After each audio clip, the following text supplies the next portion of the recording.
उमटली, सह्याद्रीच्या वाघाने गर्जना दिली.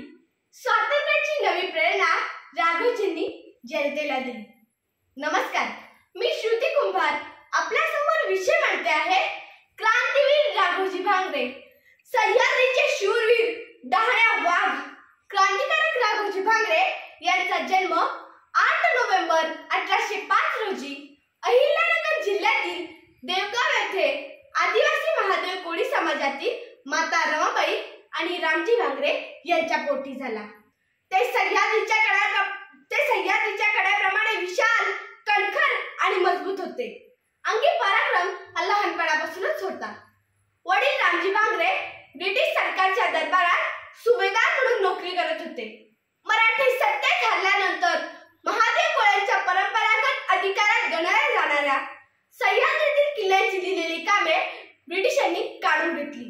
हातातली कामे काढून घेतल्यामुळे महादेव कोळ्यांमध्ये ब्रिटिशांविरुद्ध असंतोष निर्माण झाला. यावेळी कोकणात एक दरोडा पडला. राघोजींचे वडील बंडखोर असल्याने या दरोड्याचा आरोप त्यांच्यावर करण्यात आला. त्यावेळी त्यांच्या कुटुंबियांचा खूप छळ झाला. राजूर प्रांत पोलीस अधिकारी अमृतराव कुलकर्णी यांची भेट घेऊन छळ थांबवण्यासाठी राघोजींची बोली सुरू असताना बाचाबाचीत अनर्थ घडला. धिप्पाड राघोजी भांगरेंनी अमृतराव कुलकर्णीचा डोका धडावेगळं केलं आणि ब्रिटिशांना देशाबाहेर हकलून लावण्याचा संकल्प केला. राघोजी भांगरे आणि बापू भांगरे यांच्या नेतृत्वाने क्रांतीची मशाल अधिक तेजस्वी होऊ लागली. राघोजी भांगरेंनी नगर, पुणे, ठाणे, नाशिक या भागात बंडखोरांच्या टोळ्या उभारल्या. त्या काळी ब्रिटिशांनी शेतकऱ्यात मोठी वाढ केली होती.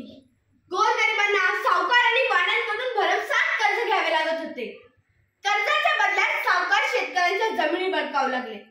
राघोजींनी गोरगरिबांना त्रास देणाऱ्या सावकार आणि इंग्रज अधिकाऱ्यांचे नाक व कान कापले. त्यांच्या घरातील पैसा लुटला आणि तो गरजू जनतेमध्ये वाटला.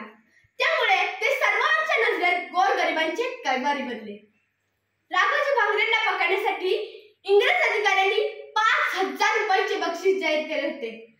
तरी देखील रतनगडच्या परिसरामध्ये राघोजींनी मोठा बंड पुकारला आणि तो यशस्वी करून दाखवला. राघोजी भांगरे आणि त्यांच्या साथीदारांनी 20,000 इंग्रज सैनिकांना कापून काढले.